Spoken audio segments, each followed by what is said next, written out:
Hello and welcome to Unleashed, the show that explores how to thrive as an independent professional. Unleashed is produced by Umbrex, which connects you with the world's top independent management consultants.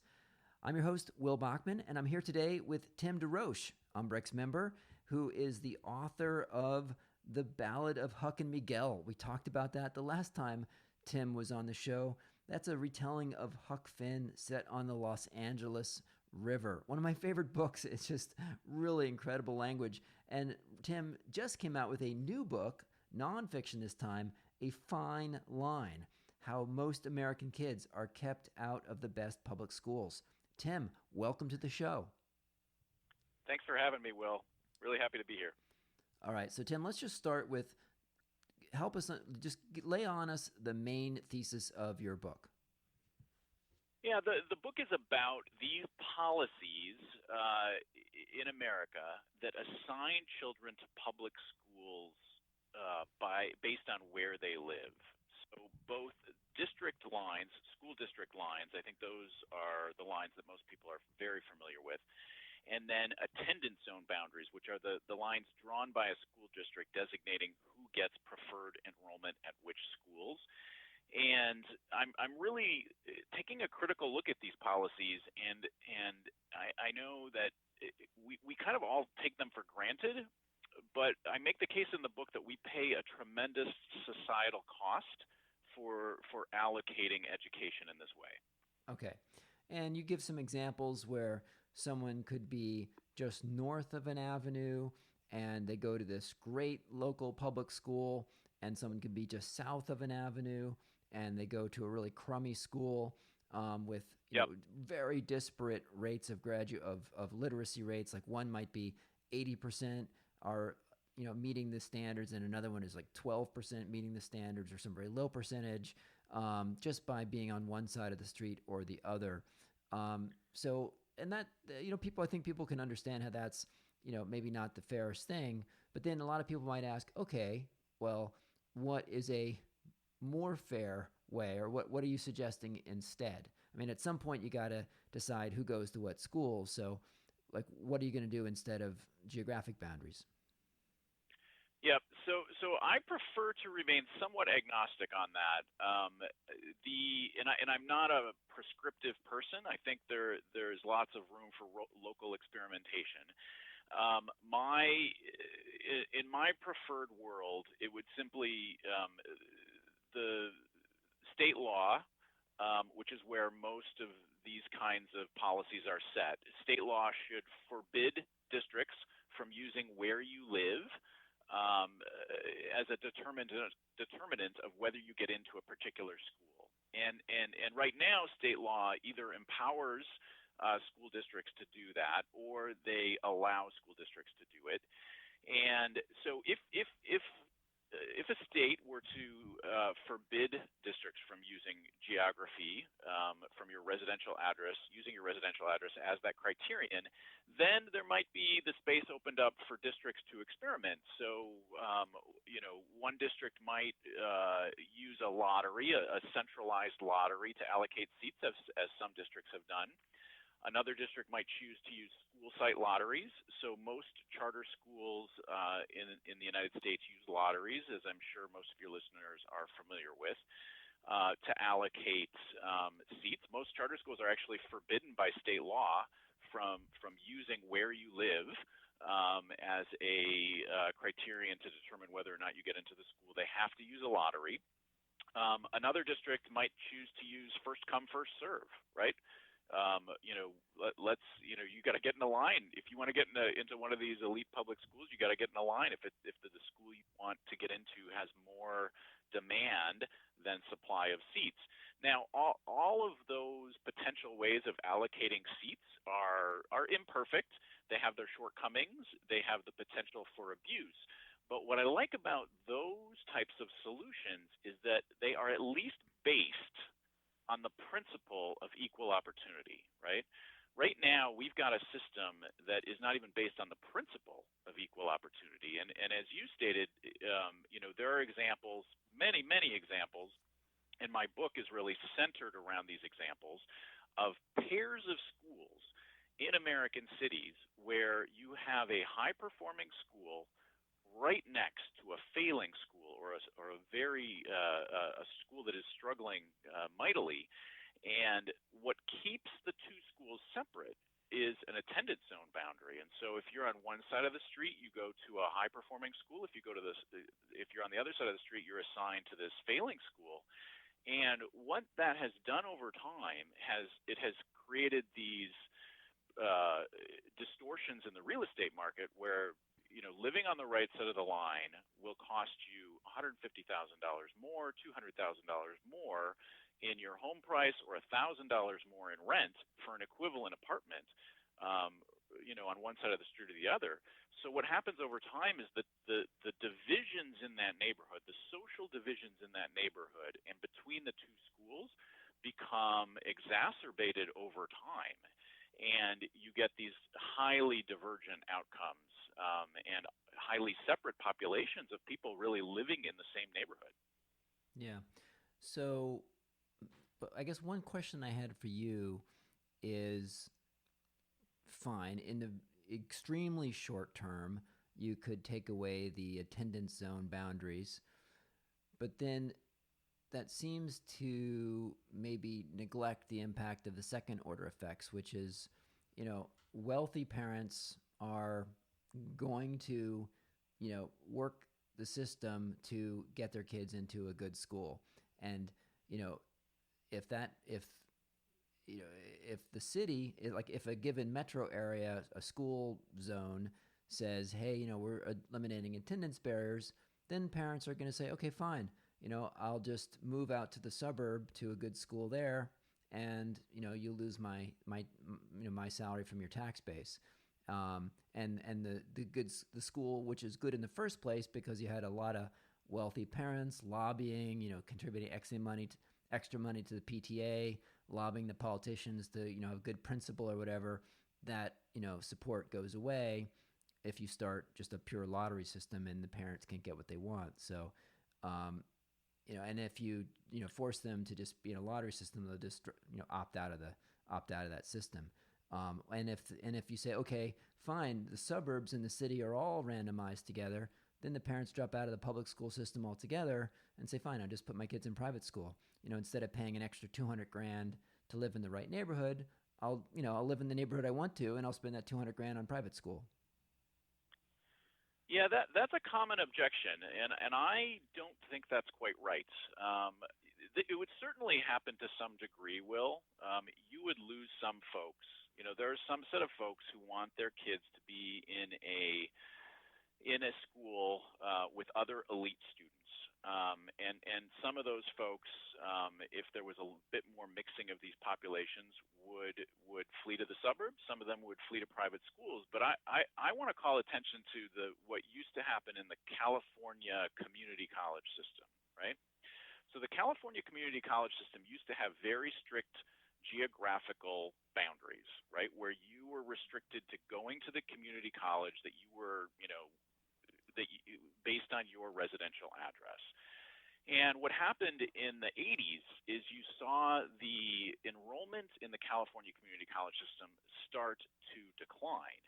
And so in the early 80s, mid 80s, I think, the state legislature passed a law which is basically very similar to the reform I'm advocating in the K-12 system here, which is the legislature in California said, we do not think it is in the best interests of the people of the state of California that they be restricted in what community college they can go to based on where they live, and we think that there should be a system of full open enrollment and choice.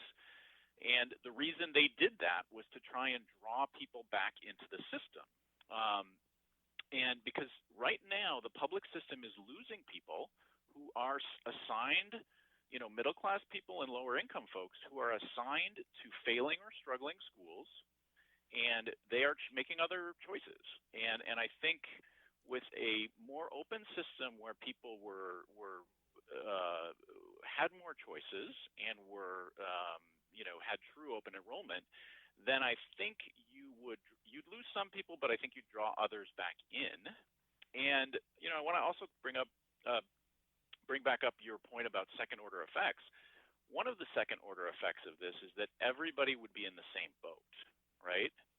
So right now you've got folks living in these privileged neighborhoods where they paid $200,000 extra, Mm-hmm. and they're in favor of these enrollment preferences, right? Because they paid for them, and oftentimes they are also opposing efforts to provide more choices. So like charter schools, for example, these folks are saying, well, hey, if we send our kids to the local school, then everybody else should do that, right?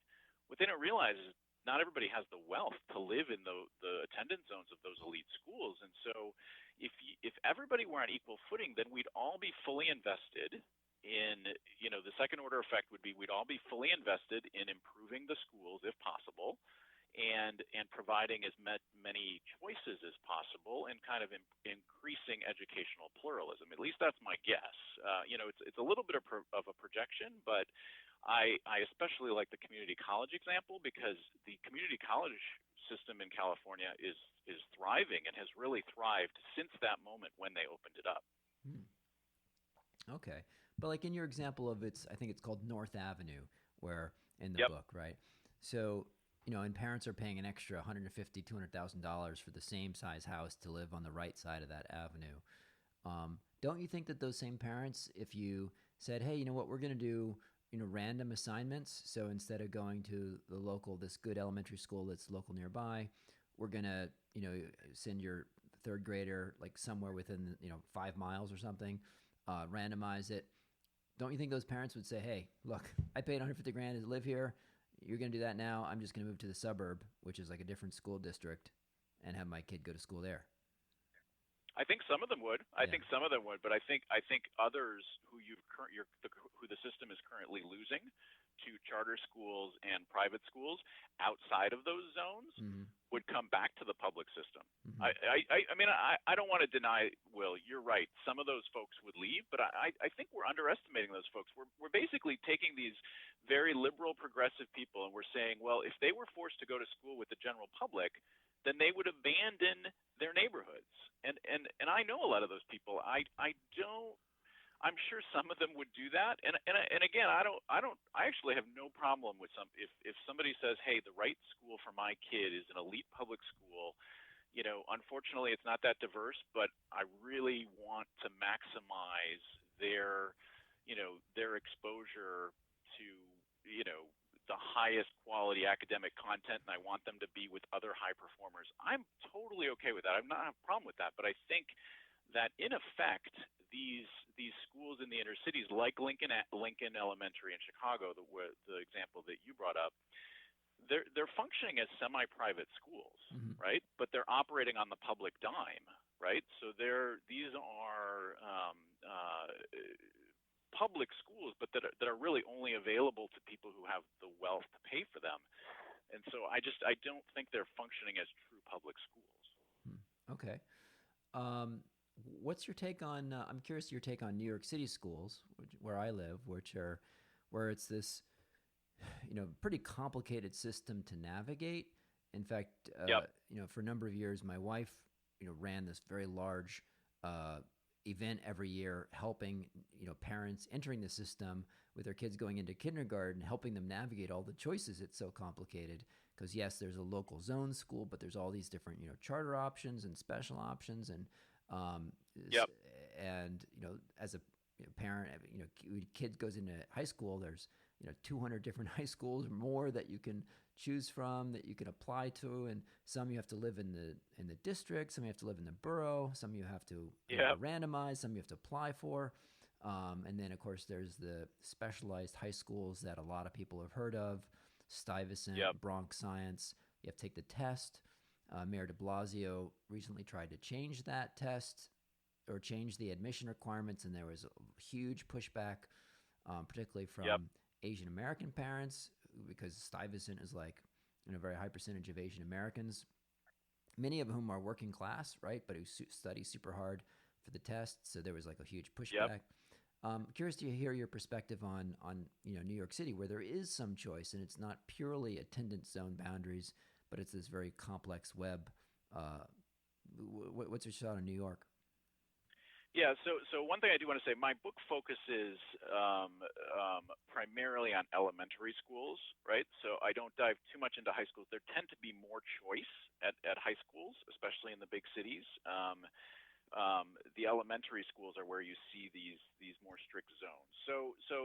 Yes, I do talk about New York a fair bit in the book. There are two examples that I use of elementary schools where you have an elite school right next to a failing school, and the two elite schools are PS 8 Robert Fulton in Brooklyn and PS 191 in on the Upper West Side. And yes, it's very complicated. I talk in the book to Robin Aronow, she has a consulting firm which does exactly what you described, which is help families navigate the choice system. Now, she's primarily helping, right? These consultants primarily emerge to help people who live outside of these elite attendance zones, right? These are people who can't necessarily afford, $200,000 more to live within the zone, but they are very savvy parents. They're trying to navigate their choices. They're trying to figure out, okay, can I get my kid into a higher performing public school, or do I have to choose a private school? And you see these consultants emerge in the big cities. So for the book, I talked to one consultant in Los Angeles, I talked to Robin in New York, and I talked to another one in Chicago. And the big problem is that because these systems are so complex, the generally the people who are hiring these consultants are middle class folks, right? So they tend to be more privileged folks. They didn't buy the house in the zone. Maybe they're not that wealthy, but they do have the resources and the savvy to kind of navigate this system. The lower income folks, single parents, it is very, very hard to navigate these systems for somebody who does not have the time. We've actually been in the midst of navigating those systems in Los Angeles for a 5-year-old, and it's a half-time job just trying to figure out how to do all this. And I think that's why I'm a big fan of making these processes more, making them simpler and making them fairer, and opening up those elite public schools, because really that whole complex system is meant for the people who aren't being allowed into those elite public schools with the strict zones. Yeah, I mean, you say middle class. I mean, I don't know our definition of that, but in New York City, I'm not sure about Robin, but I've spoken to other parents who have hired consultants, and we're talking, $5,000 at least to hire a consultant for a season to, help get your kid into the right public school. That's true. They usually have options where you can get a little bit of counseling for a bit less than that. But yes, I mean, if you really want someone to hold your hand through that process, it's going to cost you, and it's significant dollars. The other thing I'll say, Will, is that, and this is something you and I talked about the last time I saw you for breakfast, lying about your address is very, very common in the United States, right? Yeah. And in New York, I was told by an insider, hey, there's a policy in New York, right? The DOE has a policy. Once you're in, you're in. So, you hear of people renting an apartment for a month in the elite zone, right? Using that address to get their kid into the elite school, and then just moving out and going back to the place where they can actually afford an apartment, right? And then their kid is in. No one ever questions it again. And that's I don't. It just doesn't seem right that that's what we're asking parents to do, right? And I'm sympathetic to parents who make that decision. I'm sympathetic to parents who buy in the elite zone. I'm sympathetic to parents who can't afford to live in the elite zone and try to find other choices. I'm sympathetic to lower income parents who say, I don't know how to do this. I just got to drop my kid off at the school the government tells me to. Right. I'm sympathetic to all of the parents, and I don't want to cast aspersions on anybody, but I don't think it sets up the dynamic right for schools to improve over the long term, and for us to feel like the schools are shared. That we share these schools, and I think that's what public schools were meant to be originally. They were meant to be shared resource is shared by the community, and I think these policies set it up so that these schools are not shared by the community. Yeah. No, I mean, look, and I mean, I share your perspective that we ought to give every kid a great education, right? So, I mean, I agree with that. Um, More what I try to understand is, from you having researched this so much, is to say, okay, if we currently are in a situation where some public schools are really great and some are really terrible, if we change the system from being like in a zone based or attendance zone based to some other system, like whoever applies first, or you got to get the application right, or that then you introduce to something else where people with wealth will figure out a way to game that system instead, right? So as long as there's some limit scarce resource, people are going to spend the money to figure out how to capture that resource. And then if you make it purely ungameable and totally random, then people will kind of opt out of the system and get some other Well, go to private school or move to the suburbs. Well, certainly that's true, and people with resources and both cognitive resources and financial resources and social resources will use those to get the best option for their kid, no matter what system you put in place. But and we all benefit, right? In the normal world, we all benefit when we go to the grocery store. I don't have to be an informed shopper about which grocery store has the lowest price apples, because there's somebody out there doing that, right? And the grocery stores are competing for that person on the margin. So I can be sort of a clueless customer, and I can just go to the grocery store and I can assume that apples are probably priced pretty similarly, right, across different grocery stores. So take a look at Chicago, right? Take a look at Chicago, the Old Town neighborhood of Chicago, split down the middle by North Avenue. Kids north of North Avenue are assigned to Lincoln Elementary, over 80% reading proficiency. Kids south of North Avenue are designated to go to Manier Elementary, which is 0% proficiency of graduating eighth graders in 2019. But then, so there's this huge disparity, and what keeps those populations separate is the attendance zone boundary of North Avenue. But if you look at the health clinics in that neighborhood, right? If you look at a health clinic north of North Avenue and you look at a health clinic south of North Avenue, right? There's probably a bit of a population difference in who goes to those clinics. But if you look at their ratings, their patient ratings, right, they're about equal, right? The health clinics could not be so disparate, right, in performance within just blocks of each other, right? Because people can cross North Avenue all the time. If one's better, they just go to the other one, right? And with schools, we don't allow that, and so it enforces these divisions over time, and it calcifies that disparity of performance and the social divisions, and where you don't see that in other areas of our economic life.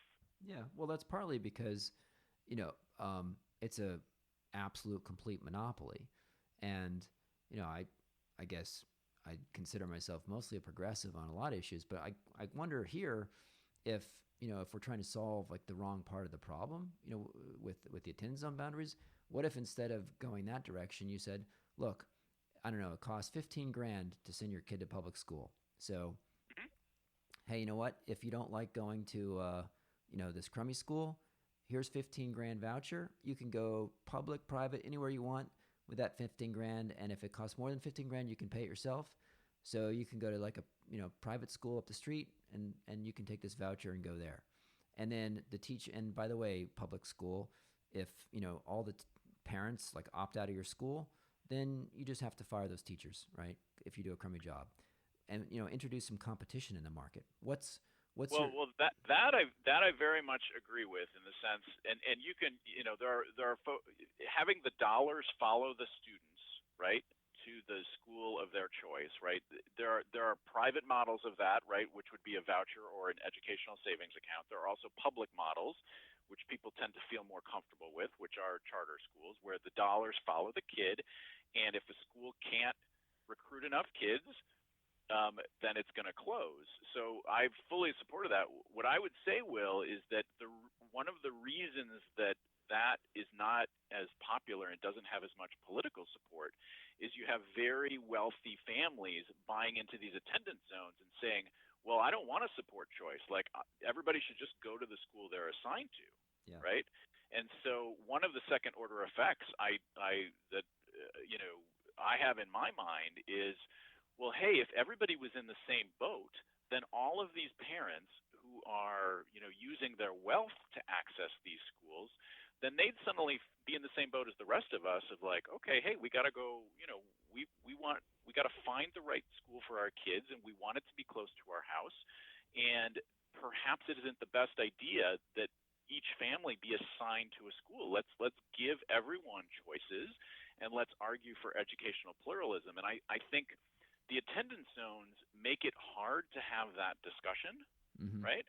And make it hard to move towards solutions like the one you're describing, because these folks get very comfortable in the attendance zones, and they don't believe that we need more choices, if that makes sense. It does. All right. So I got a question for you. So, Yeah. this is a really well-researched book. You got like a ton of, not just very well written and deeply footnoted, but also a lot of charts in here. And so this was a huge effort. I got to ask, like, having known you for years, I didn't really think of you as sort of a education-focused consultant. What was the genesis of this book? What got you motivated to write it? Are you trying to shift your kind of focus now to kind of policy consulting, or was this just something that got hold of you and you felt you had to pursue it? You shift. So I'm just curious to hear like the story behind it. Yeah, so actually, this is just a passion project that it arose out of some of my consulting. So I've been passionate about public education reform and the policy angle, especially. I am no expert on curriculum or instruction, but I am really interested in the way we set up these systems of public education and what kinds of incentives it creates and how it affects our society over time. So I have, as you know, I have an independent consulting practice. In recent years, I have mostly been doing private sector work, but I did work in education reform for a while back in my 20s and 30s, and I still do maybe a quarter of my work is with nonprofits. So I will, kind of come in and be a McKinsey director partner with the CEO of the nonprofit and kind of help them think through their strategic options and the financial implications and the resource implications of what they're trying to do. And so about 6 or 7 years ago, I was hired by Democrats for Education Reform to work with Gloria Romero. She is the former majority leader of the California State Senate, and she was their local chapter head at that time, and she was trying to figure out what she was going to do after having left the Senate. And so I sat down with her and over coffee in LA, and she was out giving speeches at the time about how your zip code should not determine your educational destiny. And so we started thinking, just in that very first time I met her over coffee, we just started asking the question, well, how does that work, right? We know there are these elite schools in the heart of LA. We know that the zones matter, and I started asking the question, well, how can a district, if you're a taxpayer, if you pay taxes into a district and you're a political constituent of that district, and you live within walking distance of one of these elite schools, what is the legal basis? Like, how does the district say nope? How do they turn you away? What's the legal foundation of that? And so I started researching that, and kind of led me down this rabbit hole. And so I had been doing that for many years, kind of on my own time, just thinking about these policies. And then after my first book came out, my novel, that book was more successful than I expected it to be, really more successful than a first novel has any right to be, and got more media attention. And so after that, I started thinking, well, there's this other thing that I know a lot about that not a lot of people know about. And so what can I do with that? I wonder if I could turn this into a nonfiction book. So I was probably 40% done with the research for this book when I decided to write the book. And still a ton of work had to be done. But, I could sort of see in my mind's eye what a nonfiction book might look like addressing this issue. And I was passionate to take all of this knowledge I had accumulated that, not a lot of people knew about, this untold story. And I was eager to try and turn it into a nonfiction book. Okay, cool. So if a state representative who reads the book and says, yes, I agree, this is a problem. Yep. And asks you, okay, what should we do about it, Tim? Like what's your, how do you reply to that? Like what sort of should replace the attendance zone? Well, I will always come back to that community college language in California, right, where the legislature wrote what I would regard as almost a perfect law, because it's not prescriptive. The law just says it's not in the best interests of the citizens of the state of California that they be restricted to attending the community college in the zone where they live, right? And we think that they should have full choice, and we're going to open them up. And so that would be the first place that I would start. Now there are a couple efforts. So this is starting to get some traction. If you look, there's a African American state legislator in Georgia, who has introduced a bill that would allow, it would basically decriminalize address borrowing. So you could attend a school if you could convince someone in the zone to lend you their address, right? That lend their address to your kid. So that's one example. And then in California here, there's a Republican who has introduced a true open enrollment bill in California that would truly open up the public schools. Right now we have an open enrollment law that kind of, with a wink and a nod, gives the okay and gives legal cover for these geographic enrollment preferences. And that he's rewritten the open enrollment law to really provide true open enrollment in lotteries. And so what you can see with this is that there's a little bit of traction. There's traction both on the right and on the left. And so you get, it's a issue that really cuts across the partisan divide. And what are kind of the next steps for you? Are you now going to put energy into going out and giving a lot of talks on this, or is there a nonprofit that is kind of working to advocate for this on this topic? Sort of now that you've done the book, sort of what comes next on this issue for you? Yeah, it's a good question. Well, I just wrote a piece. I published a piece in the education journal, Education Next, about some of the legal options. There are some potential ways that you could challenge attendance zones in court. The attendance zones of many elite public schools appear to violate a federal civil rights law from 1974. So we are eager to, find the right set of plaintiffs and the right lawyer to file some lawsuits to kind of bring this issue to the courts. That's one potential road. And then I've also been talking to a bunch of activists about potentially protesting some of these elite public schools in the big cities and doing a coordinated national protest.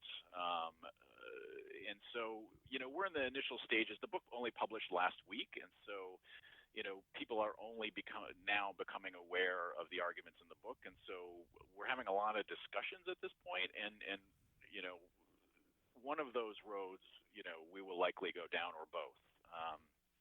Yeah. And Gloria is really my partner in it. Yep. Another question is,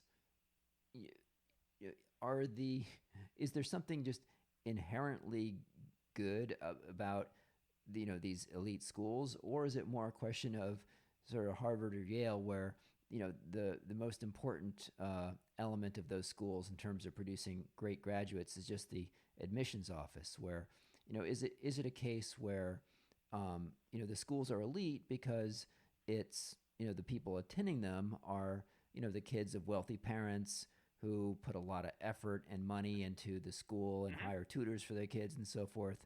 And if you, you know, purely randomize admission to like a Lincoln Elementary, and then after, 2 or 3 years, if it's truly getting a random sampling of the city, that, just then it's no longer an elite school anymore in terms of the performance of the kids. So what happens to an Yes. elite school if you do remove the attendance zone? Does it just become basically revert to the mean? Well, there's no doubt that Lincoln serves a group of families that prioritize educational attainment, right, and that value that, and so the school is benefiting from what's going on. The scores reflect that. If you took kids from Manier and transfer them into Lincoln, they're not immediately going to perform at the same level, but I do think that I think that's a false dichotomy to claim, well, it's either the kids are just that way already when they go into the school, or, the school is what turns them into high performers. I think, when you're in a classroom, you're surrounded by, let's say, 31 human beings, right? Let's say you're a student. You're surrounded by 29. There's 30 kids. You're surrounded by 29 kids and one teacher, right? You are influenced. We love to think of education as this transmission of knowledge from the teacher to the students, but the students are being influenced by each other, right? And so when we segregate our schools based on income and where people live, and the social divisions enhance over time because of these lines and the real estate distortions and blah blah blah that we've already talked about, what you end up getting is the most troubled kids all being concentrated in certain schools. And I think that's very problematic. And I do think there is a lot of evidence that many of those kids, were they in different settings, would do better. Now, would they do better at the same level as the Lincoln standard? And would Lincoln retain those test scores, right, with a little bit more mixing? Well, they'd probably drift down a little bit, but maybe that's not the end of the world. And maybe there might be some folks who would really benefit and get their life on a totally different trajectory were they exposed to different types of kids, different types of teachers, and a bigger mix of our society, rather than being ghettoized in a school, in a failing school with other troubled people, right? I don't think that's the best way to do it. Have there been any cases where that you came across where you had one of these dichotomies, elite school nearby a failing school, and they did, kind of change the attendance zone, so it was more of a random assignment?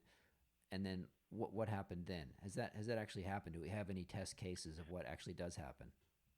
Well, there are increasing numbers of school districts experimenting with lotteries as opposed to zones, and to varying degrees. Some of those lotteries give a preference if you live close to the school, some do not.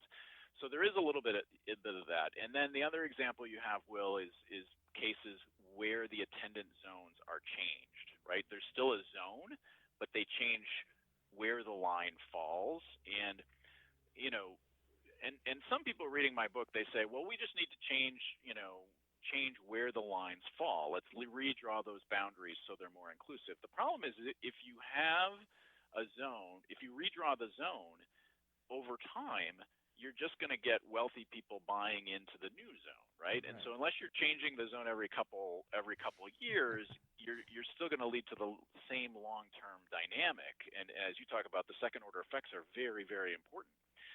So I think if you want to look to the districts where you see more choice, right? New Orleans has more choice. Boston, not a perfect system, but they do have a system where it's more like a lottery. DC, for their middle schools, has a lottery that seems to be working pretty well. And again, I want to emphasize, like, I got a 5-year-old kid, I have a 2-year-old.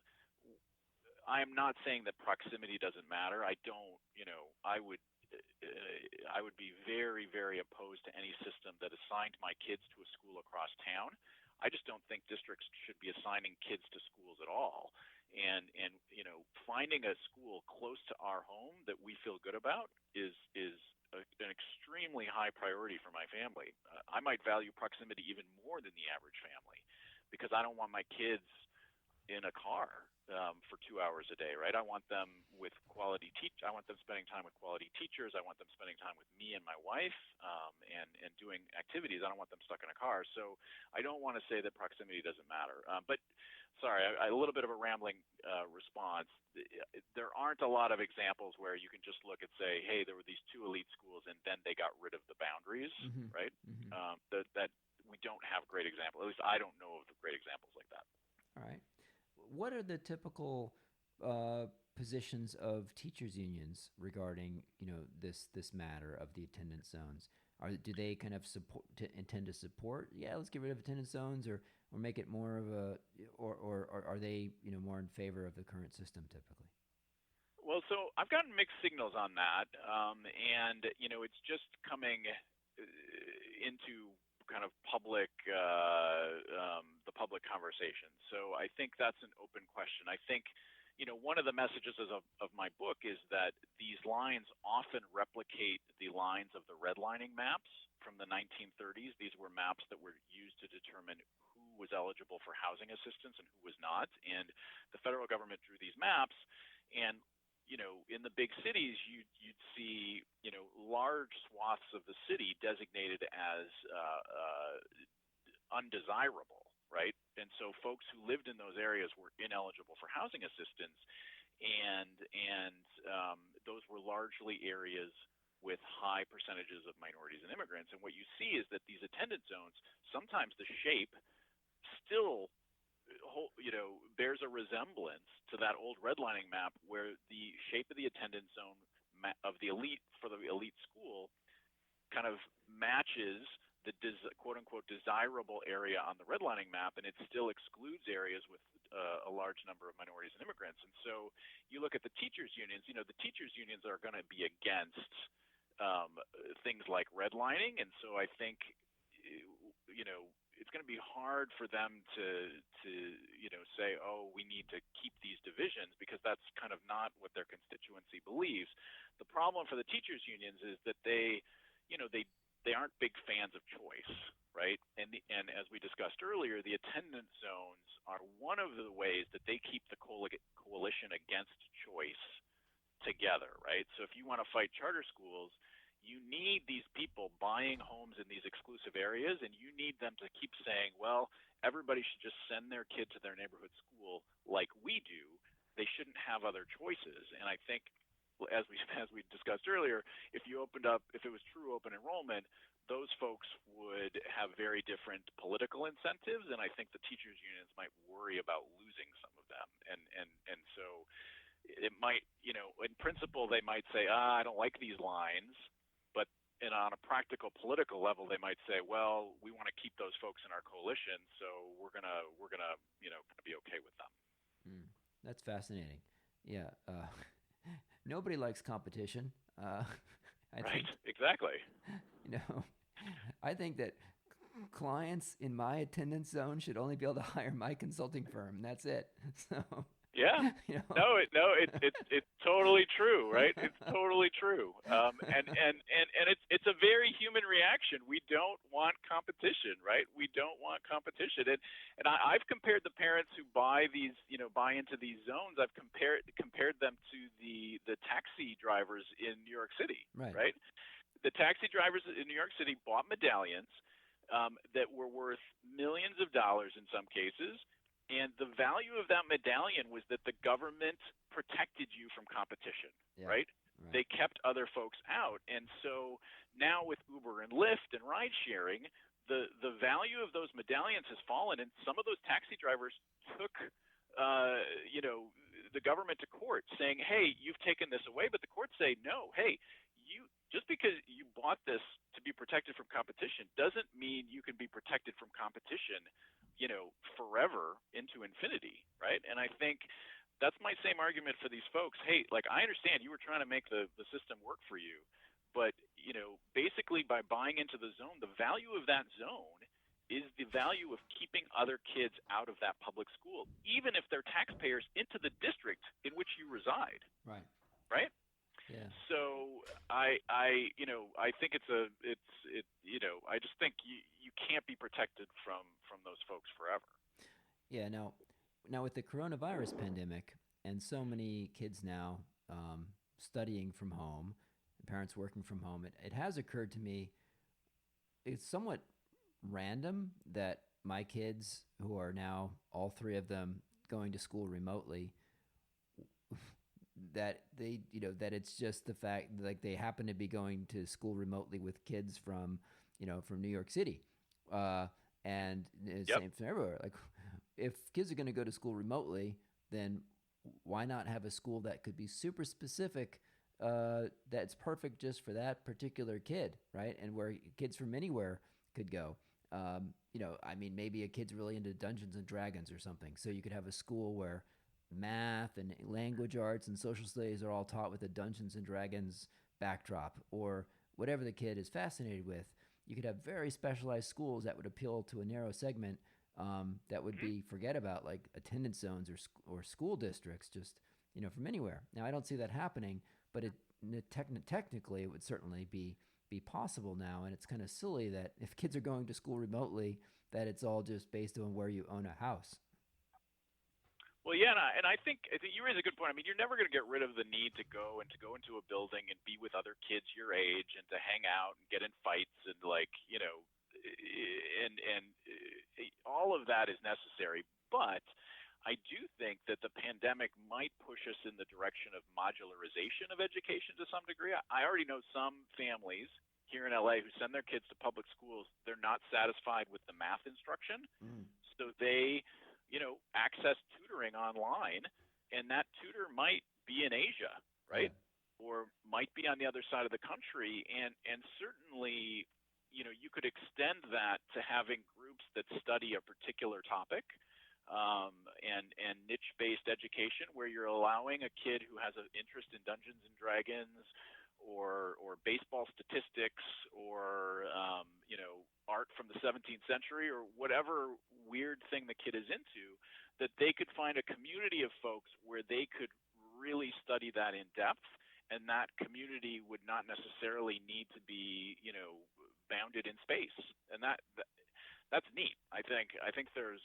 I'm hopeful that maybe the pandemic will start to encourage those types of interactions. Well, I'm not 100% sure about your point that kids have to go to school to make friends and so forth. I'm wondering if we come out of the pandemic with something that is not exactly homeschooling, but with so many kids now, studying from home, and some are probably doing terrible and just playing video games, but some are probably really liberated by now. I don't have to sit in class for 7 hours while the teacher, goes at the pace of the slow student. I could get done in 2 hours what normally took 6 or 7. And I think a lot of parents might be wondering about, hey, I don't want to be the teacher and homeschool my kids, but they're thriving under this system. I want sort of this same thing, but with best in class instead of, my local public schools, teachers doing a really crummy Zoom. So I'm just going to keep my kids at home, and I'm going to search for some kind of, outsourced homeschool, service where I can, get best in class instruction for my kids from anywhere. And, so sort of homeschool, but pay someone to do it for you. No, I think well, homeschooling has been rising overall in recent years, and it used to be kind of a fringe thing, both on the right and the left, and especially popular in conservative Christian communities, but then also in kind of left-wing, kind of anti-establishment communities. And I do think that a growing number of parents are being open to that. I certainly know a number of people who I truly admire who were homeschooled, and I do think, I mean, if you talk to somebody who's been homeschooled, one big component is they're and they had a good experience. The parents worked overtime to figure out how to get the kids out, whether it was through sports or theater or other activities, interacting with kids like them in the real world. Maybe you're skeptical of that. I remain committed that is very, very important for socialization. No, But that's you don't I have agree that that's important. Like that they need to yeah, interact with kids, but just not necessarily in a school building, I agree with that. Yeah. It doesn't necessarily have to be in a school setting, right? It could be in some other setting, and yeah, I agree with that. I think there are increasing services, right? In California, you can get public funding, right? If you're going to kind of homeschool, I think it's through the charter school program. There's a way to kind of homeschool your kids and get a little bit of government funding to fund some of that, so it's not restricted just to the folks who have the money to pay. All right. Well, Tim, your book, A Fine Line, How Most American Kids Are Kept Out of the Best Public Schools, a great read. Where can people, beyond the book, where can people go to find out more about you and more about this cause? Yeah, so my website is timderoche.com, TIMDEROCHE.com. And if you want to read more about the legal issues, you can read my piece in Education Next. That's educationnext.org. You'll find it really quickly. And then I also published a piece in Quillette back in January, which kind of laid out the case about the school divisions and talking about it more from a policy point of view rather than the legal point of view. Fantastic. Well, Tim, thank you so much for being on the show today. And for listeners, if you've listened this far, you might be interested in giving this show a 5-star review on iTunes. Helps other people discover the show. If you'd be inclined to give it 4 stars or less, then just don't bother. Tim, thank you so much for joining. Thank you, Will. Really appreciate the conversation.